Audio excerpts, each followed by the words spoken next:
Time's a waste. Hey everybody! Welcome to another terrible podcast by comics.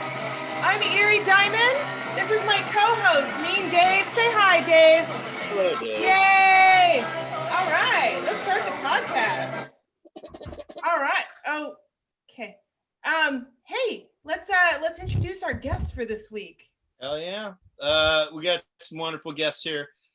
We got both their comedy adjacent as well. They're comedians who were I've known for a while. Some I didn't even know did comedy for a long while I'm knowing them.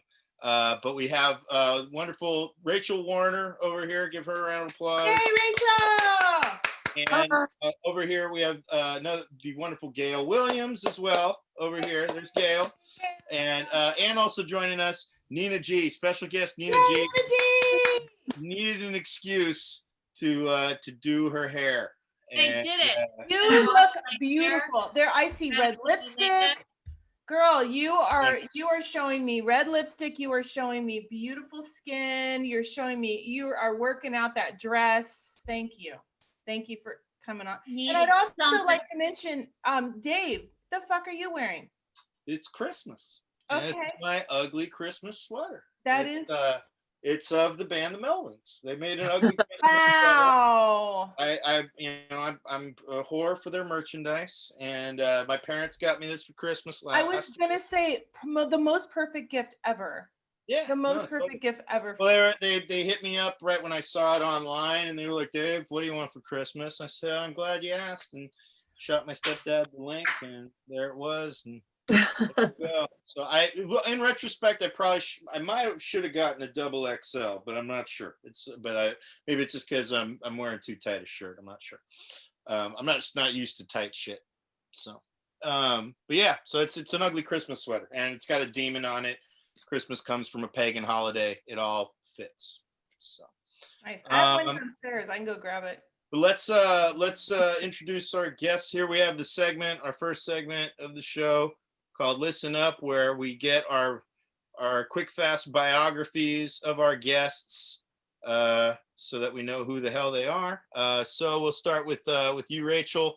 Who the hell are you? In about 200 words or less, give us your life story. God, life story. Well, shit. I'm not going to go that far back, but I started doing stand-up about 20 years ago. Yeah, I don't do it so much anymore, but that's how I know Dave. But I work at the Caravan. I kind of run the bar there, and then I book all the shows. So we do live music. We have a burlesque show. The San Jose Poetry Slam runs out of there. It's just become kind of like a creative hub for San Jose. A lot of different characters coming through there. And then, yeah, we have the comedy night on Wednesdays that Atu Walker hosts, and that's been going on for 6 years now. It'll be 6 years in February. Which is awesome because comics need a place to work out, and the Caravan's a really tough room. Yes, it is. Wonderfully. It builds good muscles. Yeah, right. Wait, I think I might have done a show there. Is the Caravan, is it like a long room? Yeah. Yeah. Okay, and there's like booths on one side. Is there like a little step up and booths on one side? Yeah. No booths, not more. Wrong I place. think there's a neon camel outside, right? Not neon, but lit from the back. Okay, aspirationally neon. Yeah, for sure. Okay. Like the Blank Club, where the Blank Club used to be, it's a block over. It's basically, I'm not calling it a dive, but it's a divey feel. oh, it's a dive, man. Don't mince words. Okay. Trying to be That's sensitive. our essence. It's okay. So it is a dive. And I probably know some of your burlesque friends. I know a lot of burlesque people. So Definitely. yeah. That's awesome. Yeah. Definitely do. And the funny thing is I knew Rachel mainly from playing in bands prior to doing comedy because I only knew the Caravan before I knew Rachel. There was another woman who booked shows there who was not very nice at all. Megan, exactly. And I remember her. And what was funny was when I met Rachel, I couldn't tell. I was like, at first, I hadn't gone there that often. I'm like, why is the booker lady all of a sudden really cool? Cool. And I'm like, no, it's not the same woman. I mean, because you both had glasses, you both kind of, I mean, like similar, but you don't look alike. I hadn't seen her in a while, and then when I saw you, I'm like, she's smiling. Holy shit! Like this is the same person? And so yeah, it took me a minute to figure all that shit out. But and then I love the Caravan because all of my bands that played there. Most of the time, a lot of the audience is always indifferent to music there. I mean, they'll like there'll be an audience specific to see a band there, but I pride myself on my bands playing there sometimes to an audience that didn't know anything about us, and we would win them over in some strange way, which was always a cool thing. That was before even doing comedy there, and then lo and behold, I brought a comedian. A band of mine brought 2 comedians to do comedy sets in the middle of one of our songs. And that's when I learned that Rachel was a comedian, because one of the comedians was Chris Shapakazi, notorious, infamous open micer, who then told me, he goes, she used to do comedy. And I was like, huh, really? No shit. And that's when I learned that Rachel had this whole other hidden life prior to when I knew her. And then that all came full circle when they started doing the open mic there. So kind of the 6 degrees. Just wanted to give that background. 6 degrees of Chris Shapakazi. Yeah. Right. So, And now Gail Williams, give us your life story in about 200 words. I'd also like to mention Gail put on red lipstick too. Oh, yeah.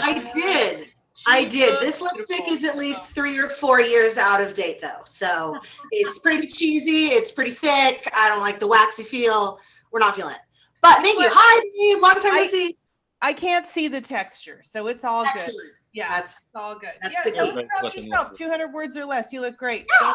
Go. So I grew up in a small farming community outside of Kansas City, and I bounced around on the East Coast for school for a while, and it took about 2 years of law school to drive me right into the arms of comedy. And that was around 2009.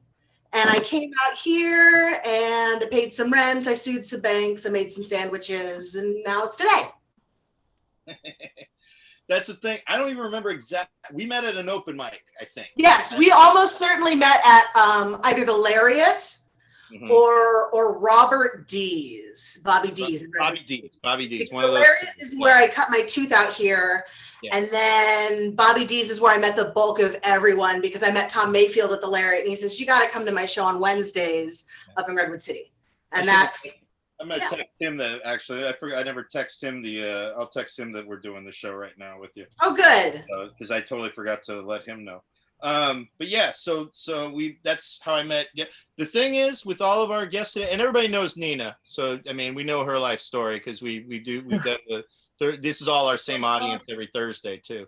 But one of the things that all of these ladies, except for Eerie, have in common, they've all known me when I was in my drinking and oh my God, I wish. I don't wish, but I don't wish.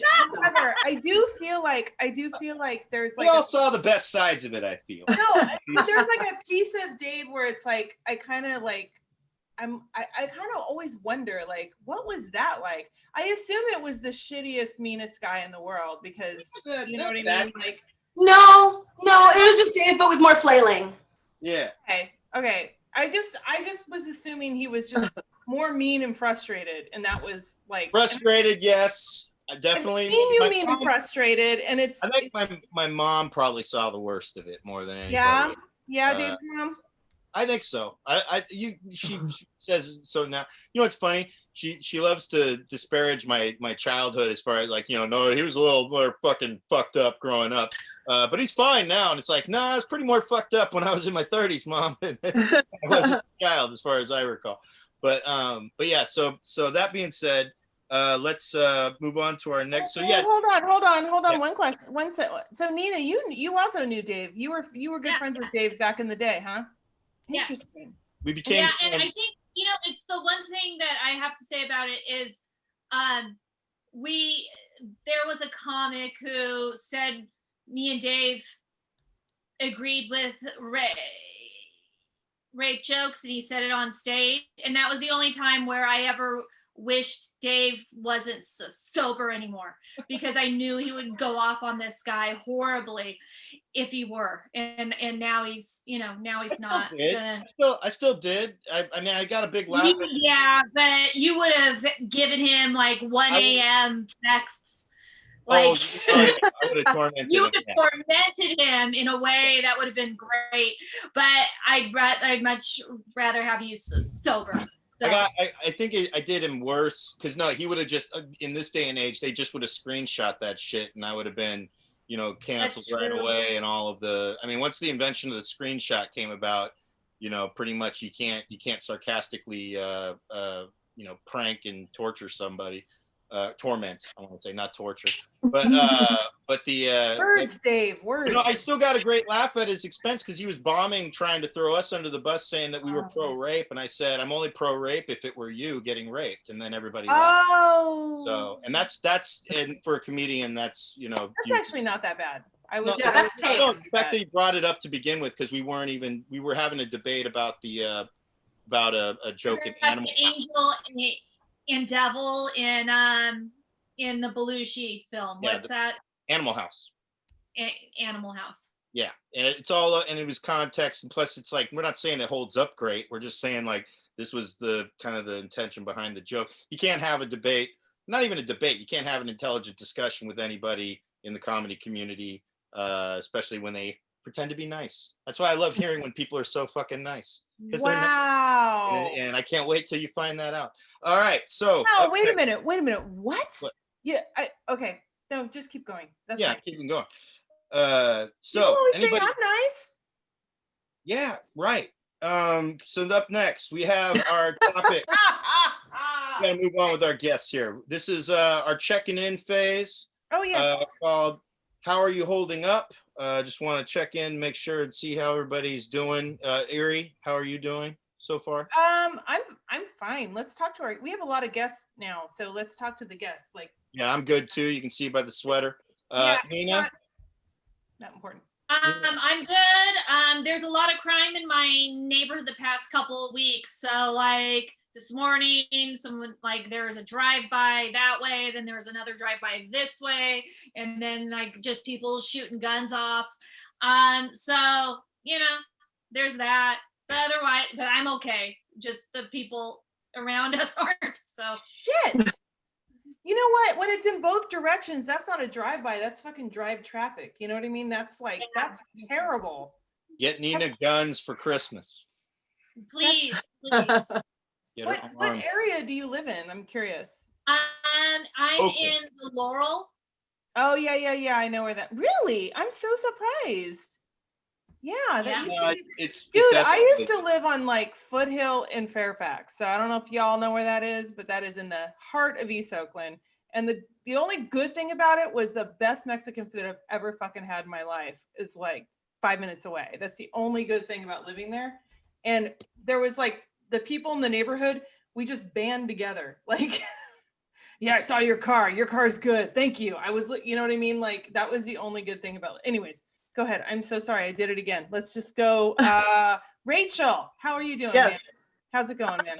Good. I'm gearing. I have a 7-year-old daughter, and so we're gearing up for the holiday. She's disappointed we can't be with the family, but we've just kind of like leaned into it, and I'm making sure there's lots of like crafty Christmassy things happening for her, and kind of like first world problems kind of a thing, but mostly good this week. They just passed the stimulus. Yay, I saw that too. Wait, really? Yeah. No, it was moments ago. It was like hours ago. Right. Yay. Yeah. Breaking podcast news with Rachel Warner. Yeah, right? Yeah. Dude, what? Who knew we'd be relevant for a second? What? I know. I've just never been so directly affected by government and have never felt so much like my fate is completely out of my hands, because they shut down where I work and then like they're financially controlling me with like unemployment benefits and all this stuff, and I just feel like I I'm just like along for the ride at this point. You know what I mean? So I think there's a lot of emotions that kind of went with that. And now I'm just kind of like numb, just like, okay, I guess we'll see what happens next, but I'm more fortunate than other people in that I have family that can help me. So I know I'm in a much different position than a lot of people are right now. So. You know what, on that, I do want to mention that if you guys are having a good time, please don't forget to tip us. Or there's this too.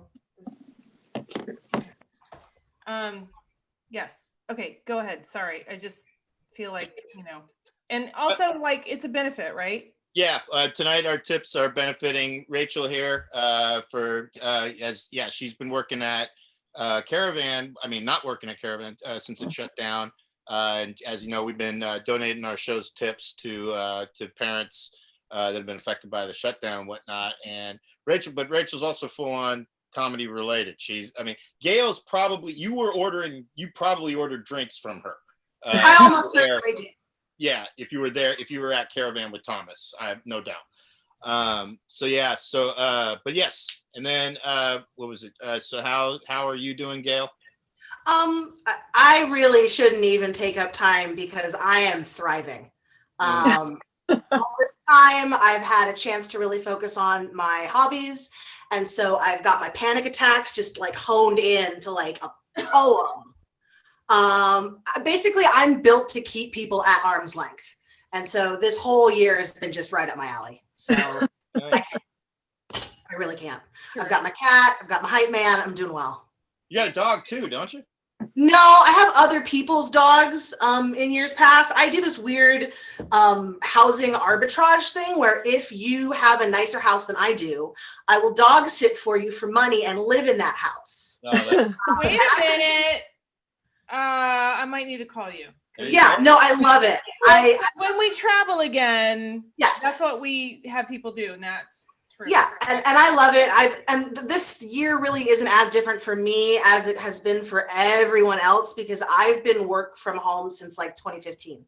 So I'm just humming right along. The only difference is I'm stuck in my own house instead of yours. That's basically it.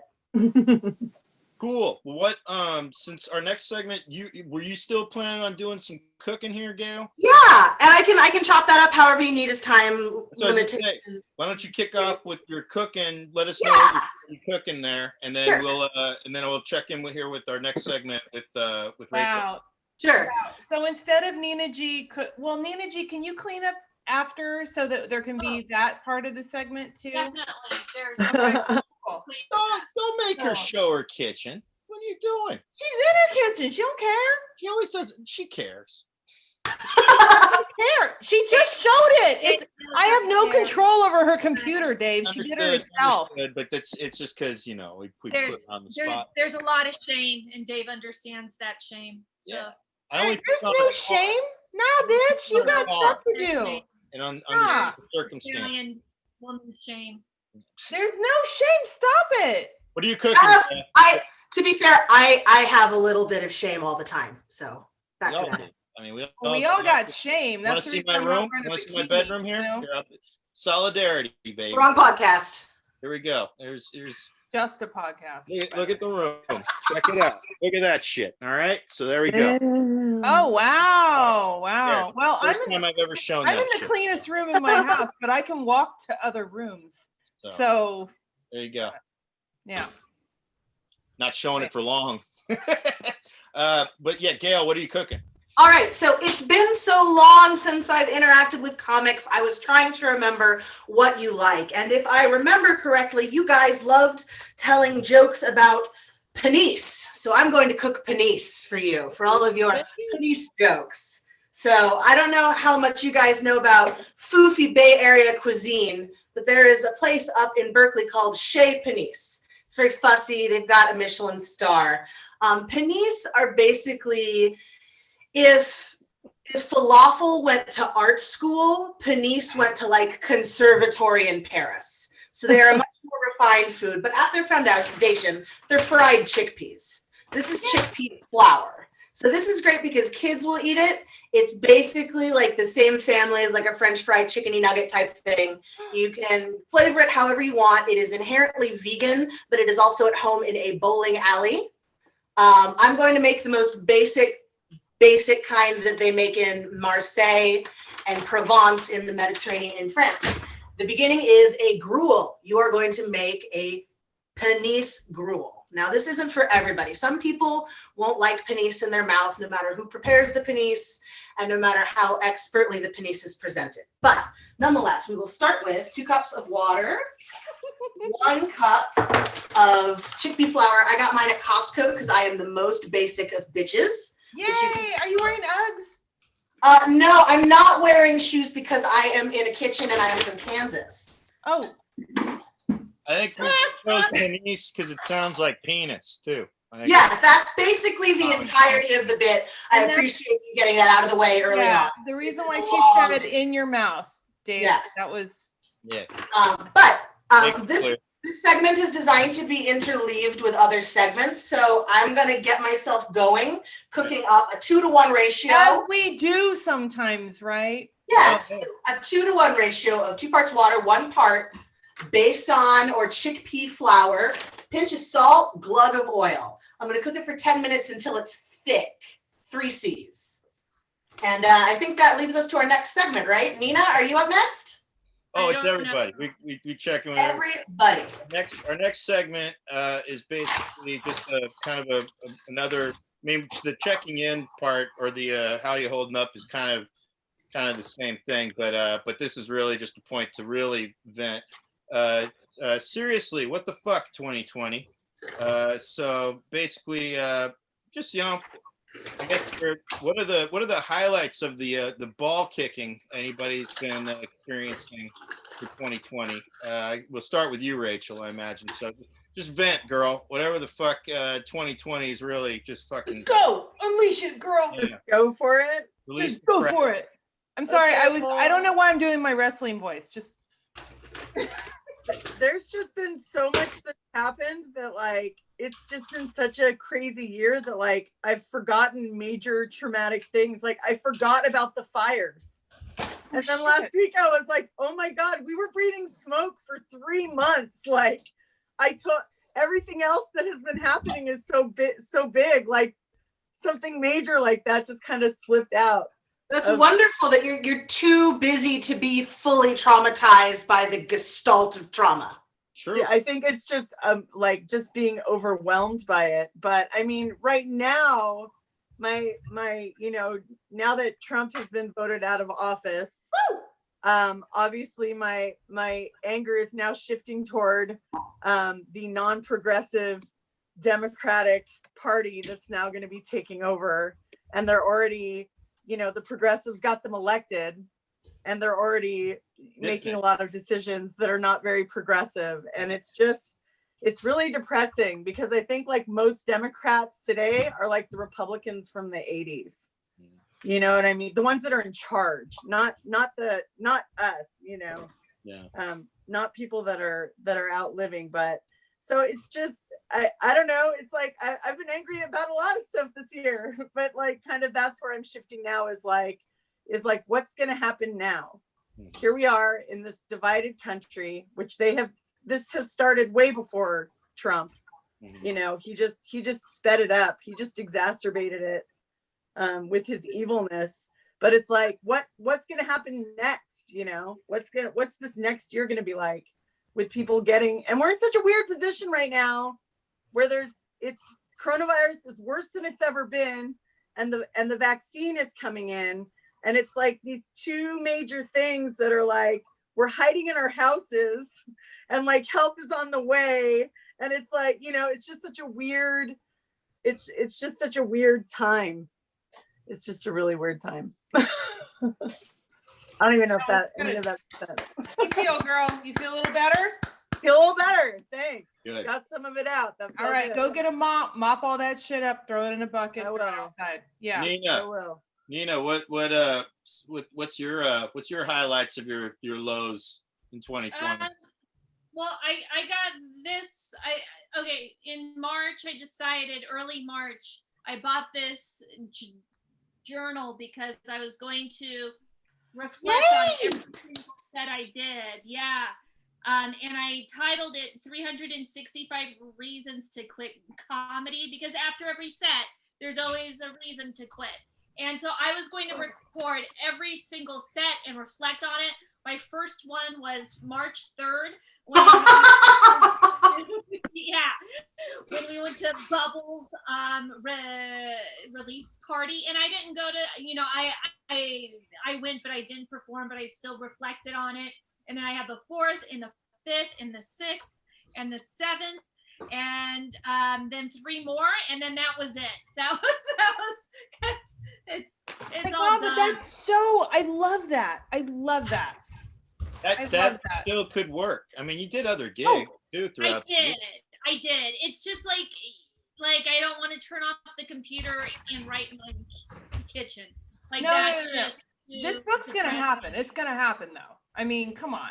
Well, I think she just said it's not. I mean, she just threw. No, it is. Yeah, It is. We just have to restart the world. It's not. No, it is. It is. She gave up. You're early. You're early. Don't give up. That's you know what, the book could still happen. You give up in March. Oh yeah, that might be. I want you to know. I want you to know. Somebody once asked me, "What's the easiest thing about comedy?" And I said, "Quitting." And then I had a whole bunch of comedians who were like, "I would never quit," and I'm like, "Bitch, you just haven't bombed well enough to not quit." Like, you know what I mean? Like, there is a exponential bomb where you're like, "Fucking, I got this!" Woo! You're swinging your dick around, and then you just fucking bomb hard, and then you get off the stage, and you're like, "You know what? Fuck it. Like, I don't even know what I was thinking. That was stupid. I'm gonna take up the violin or something." You know, like you're just like, "Fuck it," you know. And anyways, sorry, Dave. No, you didn't apologize to me. Yeah. You need to vent too. Thank you. Actually, I appreciate that. Yeah. No problem. Real quickly here, Gail, do you have any low points of 2020 that are highlights for you? Don't want to distract you from your cooking, but No, that's okay. That's how I cook, is distracted. I guess the lowest point for me. So I bought my cat a medical hoodie. I don't know if you can see the medical hoodie. And the medical hoodie has a kangaroo pocket on the back. nice. And I have been frustrated with the lack of logic of that design choice. Put your drugs in. No, this is my cat. No, Dave. No. He's an indoor cat, so I don't really need him to hold for me. And as an attorney, I feel remiss asking my cat to hold the bag. I'd have no problem putting. You don't know when he's gonna come back to the house. So See, but this is the problem is you know my cat, Dave. So like that's pretty cold that you doing dirty like that. What? Don't shoot cats. I just don't see a cop searching the cat. It's just, Even with like the big bag bulge on his butt because the hoodie's the pockets on the back. I mean, like, this makes no fucking sense. Like, please might be shoot reasonable. the cat, but it may not. I don't think it'll search the cat. I'll put it that way. It'll All right. Well, I agree to somebody disagree. might. ask questions later. All right. So then our next segment here, well, before we check in again with Gail's cooking, is it's 2020 and we're about Christmas time. By the way, hello to Thomas Mayfield. He is he was watching. He might have just bounced. I'm not sure. I didn't. Dave, can I just say one thing really quick? Yeah. Thank you so much, Deneen, Jason, and Melanie, for contributing. We really appreciate it. I'm sure again, too, that they're gonna. Yeah, thank you so much. We really appreciate you. Thank you. And I sent mine to Dave. Oh yeah, Nina too. Nina actually. Let's see. Look at. So thank me, Dave. What the fuck? You're welcome. You're welcome, Nina. I would have thanked you. I didn't know. I'm sorry. No, yeah, she donated too. I was giving her credit. Nina's not about the credit. So next segment is it's 2020, and I wanted to find a Santa that really represented the Christmas of 2020, and I found this dude right here. So I think this is kind of, you notice, if you can't tell, they're a little aggressive looking. They look like, a little creepy. So what do you think what do you think 2020 Santa's going to give people this Christmas? So let's, I guess we'll start with you, Rachel. What do you think 2020 Santa is going to give this year? Whatever he can. Can you really give up, Santa? I'm actually fielding right now some very direct questions from my 7-year-old about whether Santa is an actual real life person. Oh shit. And he straight up asked me directly, and I've completely dodged it because I don't want the magic to end. It's completely selfish of me. I don't want it to go away. But then like I'm like, well, don't, because you don't want to lie to your kid. So she's like, is Santa real? And I'm like, well, Santa is a feeling, and it's kind of like a magical time, and if you believe, kind of a thing. And then she goes, well, will he get COVID? And I was like, oh, no, Santa can't get COVID. And she goes, so he is magical and real. And I was like, fuck, I just totally fucked that up. Yeah, I did that wrong. This is like explaining the Force, by the way. This But is not. Yeah. And then Fauci comes on. The guy working for the White House goes on TV and tells all the kids he vaccinated Santa Claus at the North Pole. And now I just feel like I'm part of this like vast government conspiracy to lie to my child. But that's what, you know what, that's what That's just called society. we talk about conspiracies a lot, and Santa is a fucking conspiracy. A little bit. It really is. It's everybody's little conspiracy to maintain this fucking illusion at a point in time, because to try and to hold on to their innocence when we all know this is a horrifying fucking world. It's like, I don't know if it's better just level, like, you know, with your kid. My parents, I'll put it this way. I don't think I ever fully believed in Santa per se. I kind of knew that it was like something that we went along with. I know my mom may think otherwise, but because we had cynical kids at school. I mean, as soon as I went to, I blame Newark, because as soon as I stepped foot on that playground in Newark, they're like, Tooth Fairy ain't real, motherfucker. By the way, we say fuck around here, and among other slurs. And so I got to learn it's weird how like Newark was definitely like my prison playground feeling. Stepping out onto the yard out here, and what I learned is, if anything good happened to me as a result of Tooth Fairy, Santa, whatever, don't tell these pricks at school. Keep it to yourself. Can I say one thing? I want to share one story. It's actually not my story. It's Grimes' story. And Grimes, my husband, he's brown, and I asked him this one time. I said, "What did you think about the whole Santa thing?" And he said, I don't know how old I was, but there was one day where I asked my dad about Santa, and he goes, "You really think some fucking white man is gonna come and bring you presents? Nah. We bring you presents, okay? The white man's not going to bring you presents." And I was just like, damn. So there you go. Just thought I'd mention that. Mine was like forever. Like I was 12 and I was like, oh, so no. Okay. Like I still believe in dragons. Okie doke. Like, yeah. So there you go. Wait, dragons aren't real? I'm not 100% sure, honestly. They're magic. I think they didn't get on the ark or something. I don't know what's going on. Nina, how do you feel about this? I was on to my parents very early around the Santa stuff, and my parents sat me down and told me that Santa wasn't real when I was like second grade, and I was the second one to know that in my class, and I felt like a big shot. I felt that I was onto something that no one else knew. So like it actually made me feel like I was smart to know that I knew that it was a farce and no one else did. So it worked out. Wow. Right on. Wow. So I'm guessing that the 2020 gift that Santa would give this year is the truth. Yeah.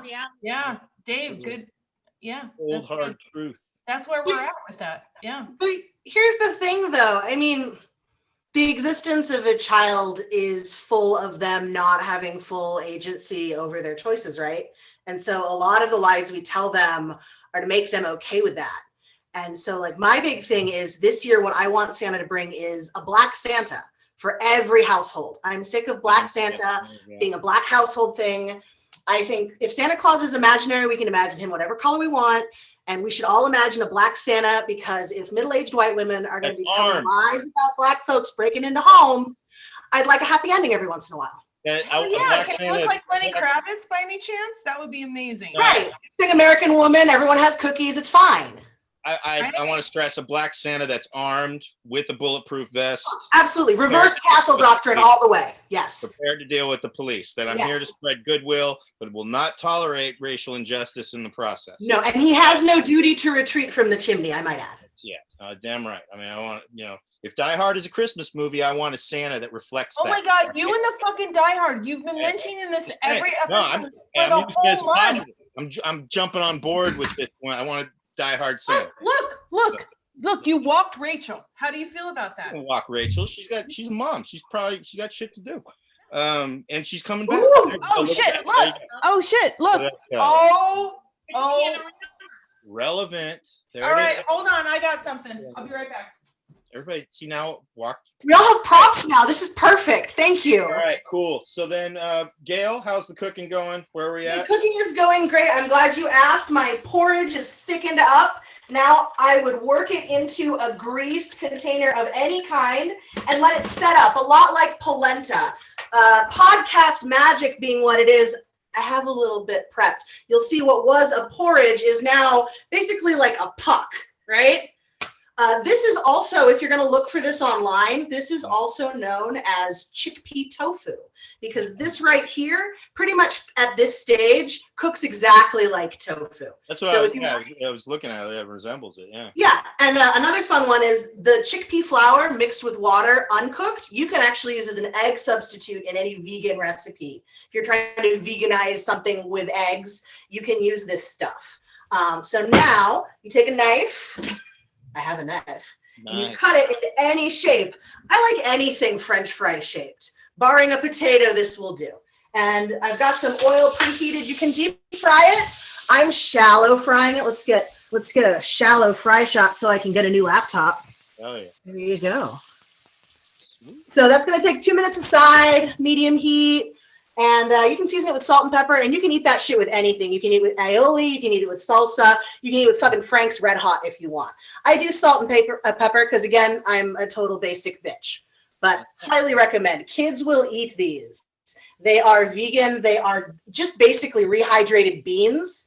So they're healthier than most other fried things you might try to feed somebody. Garbanzo beans. Garbanzo beans, chickpeas, etc. Okay, I just want to mention that if this was Santa, I don't know. You want to fuck him? Yeah, I'd let that into my house.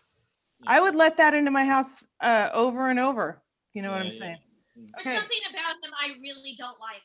And I don't. Oh no, he's a dick. He's a total asshole. Everything I've ever written, he's a complete asshole. But he doesn't have to talk. He was born rich to famous parents. He had no hope of a personality. He doesn't have to talk. I mean, I don't think Lenny Kravitz would be the Santa that everybody want. I do believe Jason Momoa would be the Santa. Oh. I mean, I'd go for him. Jason Momoa, Aquaman. I think Dave has some bias. Here's the problem. His wife. Sorry, who's his wife? Well, that's right. No, that they both hooked up with Lisa Bonet. Yeah, Lisa Bonet, who's stealing all the good dick in the world, trying to make an elite race of people. Yeah. What the fuck, Lisa?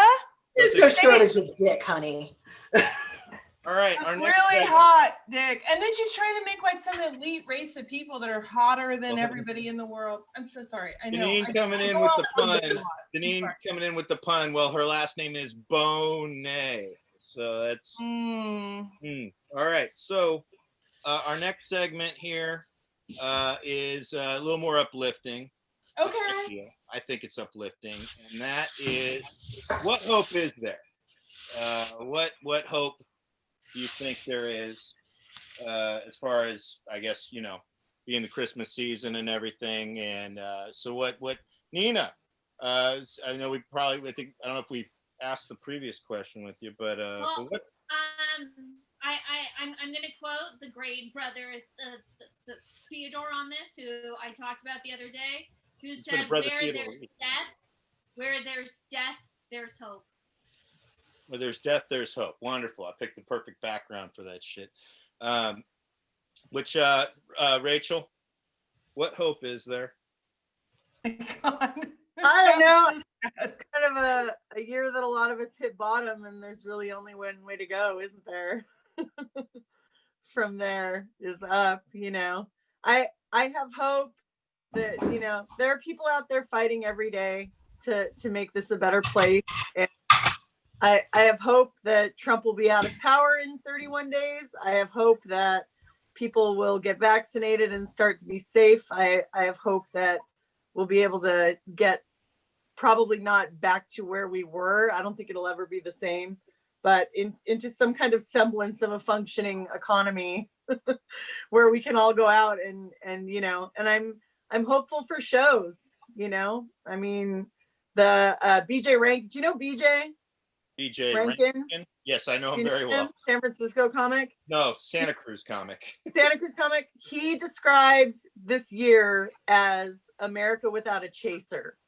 And Oh, yeah, that's a good point. I mean, that's like the most appropriate thing, because we live in this swamp of a country and we tolerate it because we get to go to shows, we get to go, you know, to concerts and go have kind of like it's like that stuff balances out, you know, the work slave situation. And so I think it's really opened a lot of people's eyes to how rough it really is to try to get by in this country.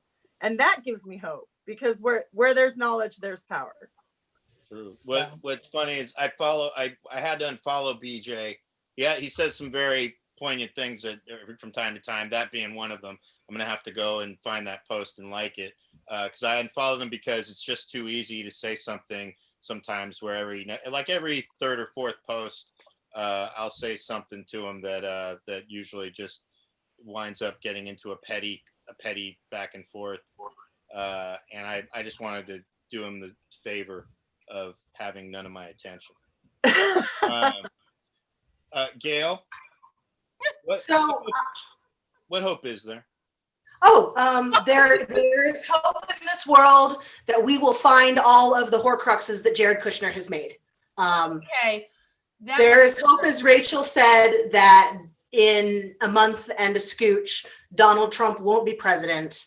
I hope there is hope that we all remember that the people we call essential are also the people we pay the least. Mm-hmm. And that indignance about that fact persists a bit more than it did during the Occupy Wall Street movement of 2008. And I'm hope there's hope that not too many vaccine doses will fall off the truck. Yeah. Thank you, because every time you go, anybody that goes into a fucking Walgreens or a Safeway or a Trader Joe's, please thank the person who's ringing you up, because sometimes the thank you is leaving them alone. Sometimes the thank you is just, you know, buying your you got to read the room. I'd say read the room. Whatever, Dave. My point is, just tell them thank you so much, because I don't know who else is going to ring up my fucking groceries. And you understand something? There was Tina San Lucas or whatever. She's a comedian in Sacramento.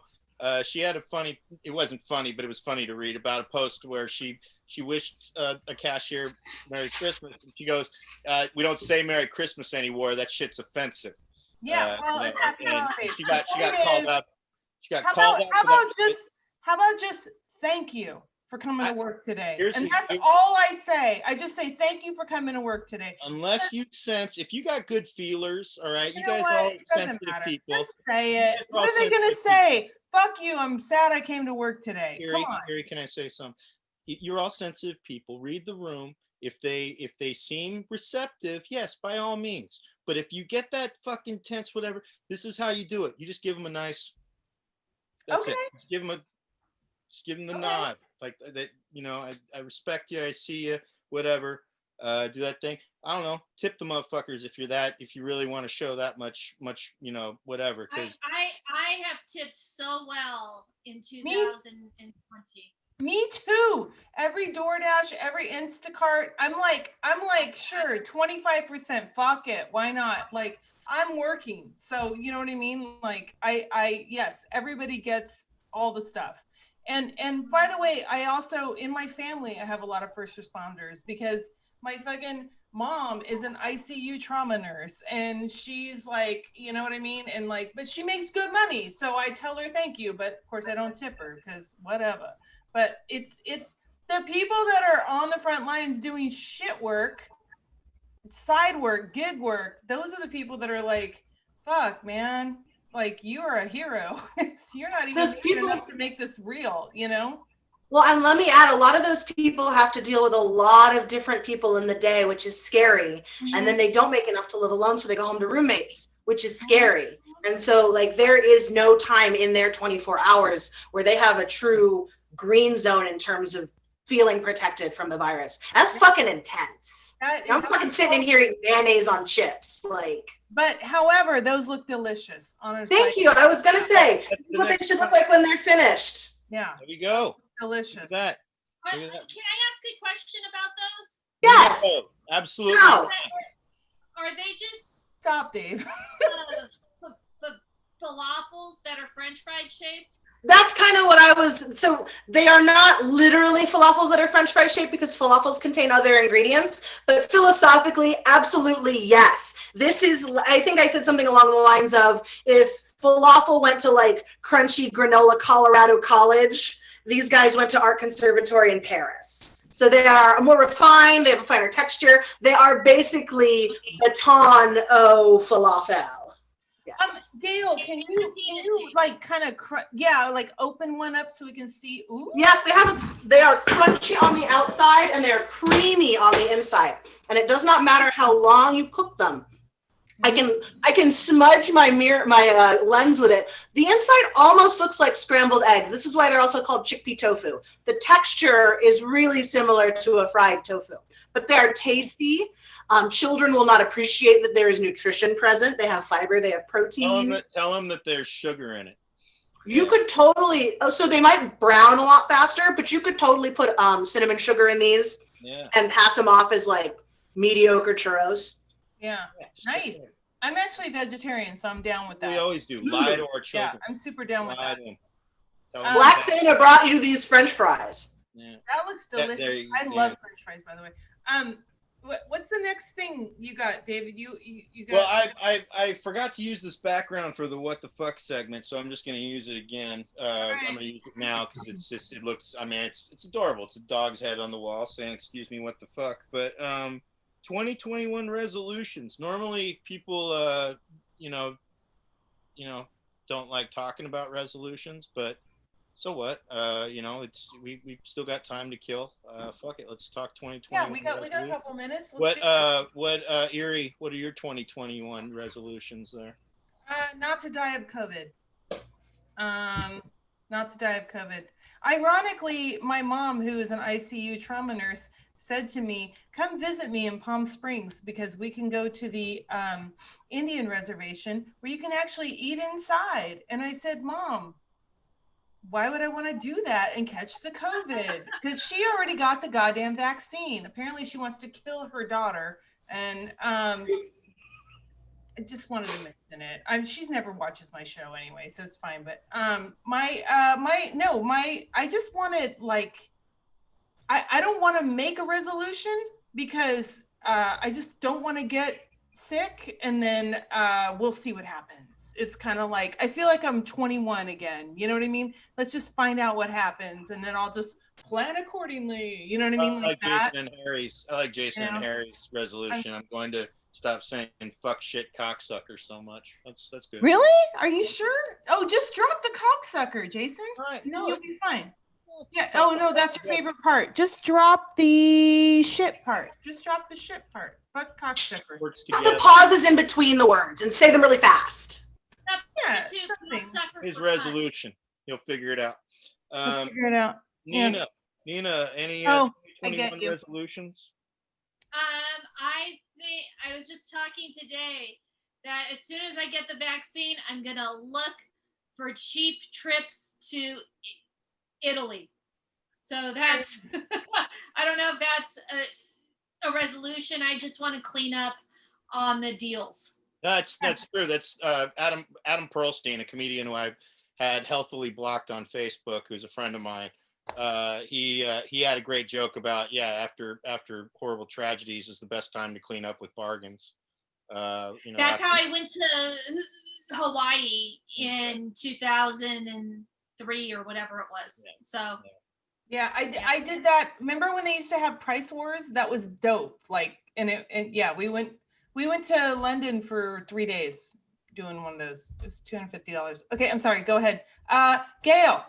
Yes, hi. What you got, girl? What you got? Okay. Let's do this. What's your resolution? Oh, sorry. I thought there was more. I know. It sounded like there was more. Let's do this.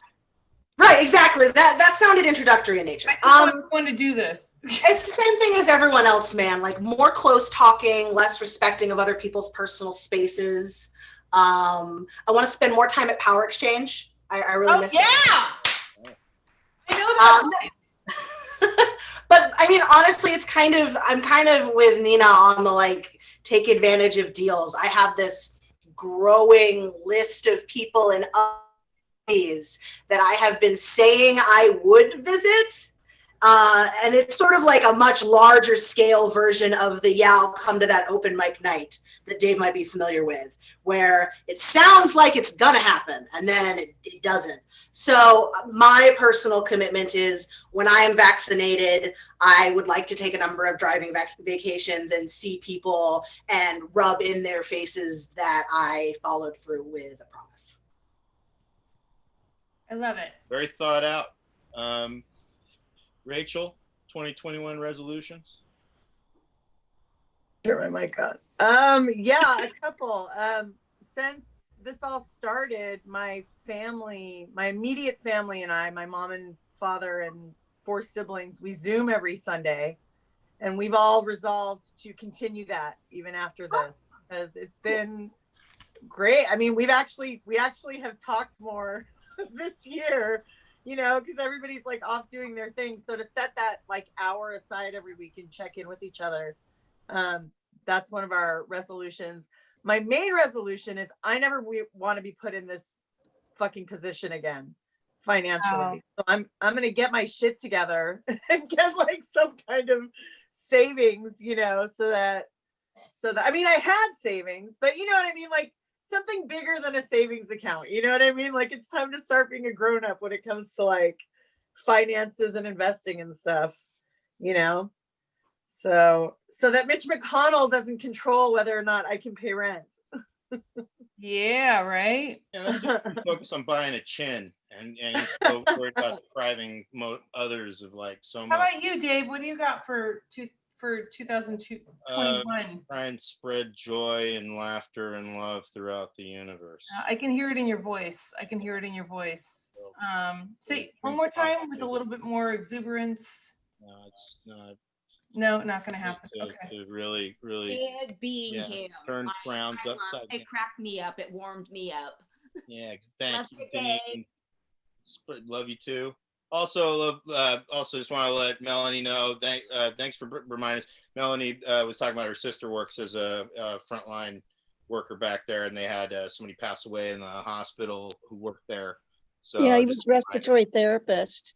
Yeah. So, you got people that, they're working and all that stuff. So, yeah, be grateful you didn't go into the healthcare system. Yeah, my sister's been working nonstop since March. She's a nurse practitioner. Yeah, exactly. It's real, not a hoax. I don't think anybody it's not a hoax. Actually, it's funny. The one person who I'm sure he doesn't think it's a hoax, but the one guy who actually was here earlier who has bad internet, who's my favorite conspiracy theorist, is our friend Thomas Mayfield, and love it. It's good to always catch up and hear some of the Looney Tunes stuff he's now on to and all that shit. And I can't wait till he watches this later when this is uploaded on YouTube and get to point out that some of his it's I don't know, sometimes it's it's funny because now we both don't have drugs in common or conspiracy theories, because there was a time when I loved to talk conspiracy theories.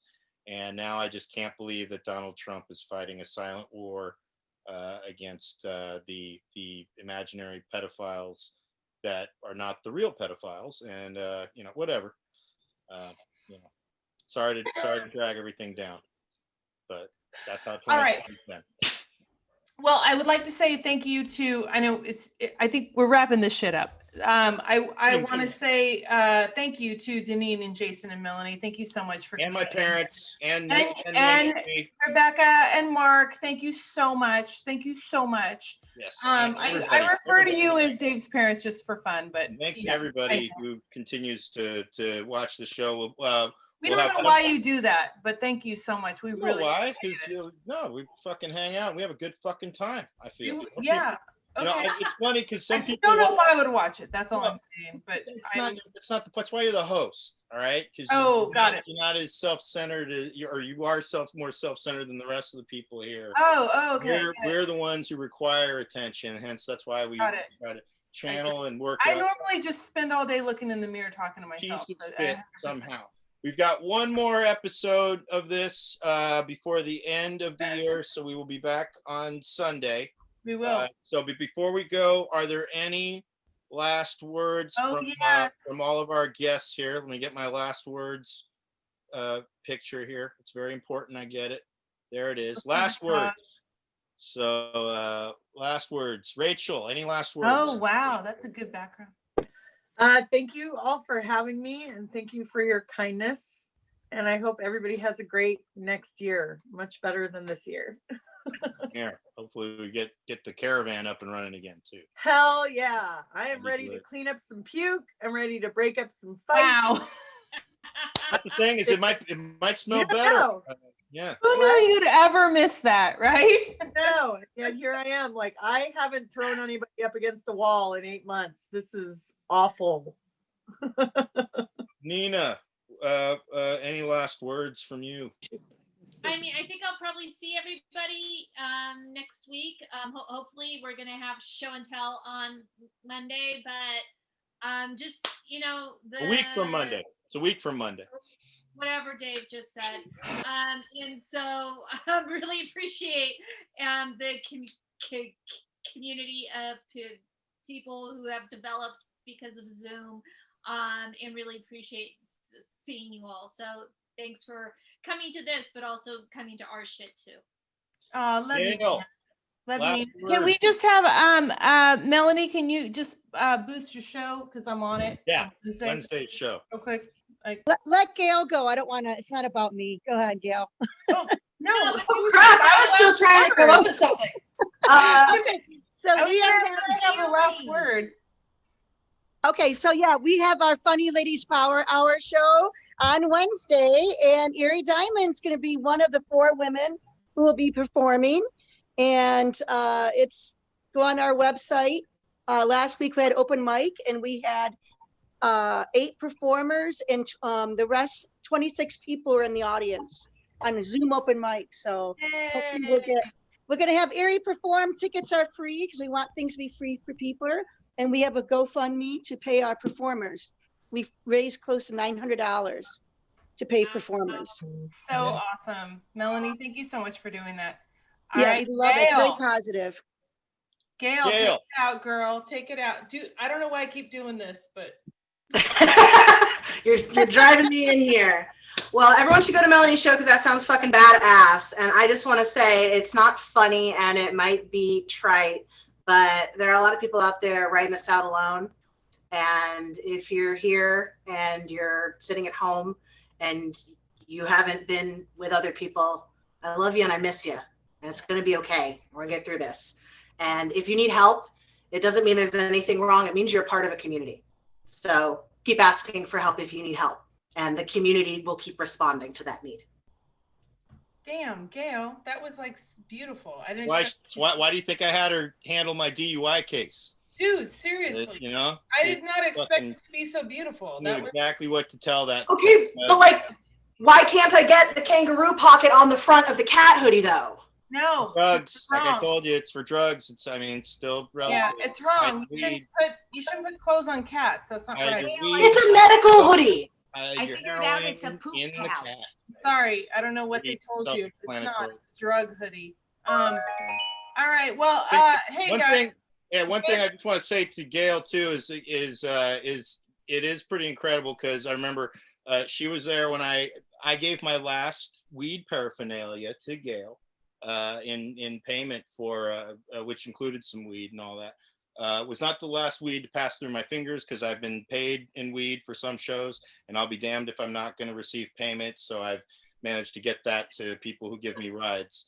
But point being, she was one of the people that she saw this list of signatures I had to, well, I didn't have to, I just got them to show the judge, and she, showed it to see like, hey, he's trying, that kind of shit. And the fact is, one thing, it's great to see you because you're one of the first people I saw when I was in those early months. And yeah, 7 years clean and sober. And that's there's a 2021 resolution. Relapse. I'm kidding. No, hey, don't do it. I'm fucking around. It's called. I know you're kidding. I know. But yeah, no. My main resolution: stay clean each and every fucking day, because it just makes it better and makes it easier to be better, do good things, and wear fucking cool sweatshirts like this. So Dave, thank you so much for just being cool. Okay, that's all. You as well, Eerie. All right. Yeah, whatever. It's been our Christmas edition of Another Terrible Podcast by Comics. Give yourselves a round of applause. Thank you guys so much for tuning in. We really appreciate it. Thank you to Nina, Gail. Thanks, Dave. Thank you, Rachel, so much, you guys. Thanks for everybody that tunes in. We really appreciate you. Have a Merry Christmas, and we will see you right after. Thanks, Karate Kid is a Christmas movie. Karate Kid is a Christmas movie. All right. Sorry. You want Christmas? I want a Mr. Miyagi right here. Fucking heating up the hands. That's fucking. How is that even relevant here? Fucking relevant. Okay, bye. Love you guys. Have a great day. Bye, guys. Bye. Good to see you all again. Like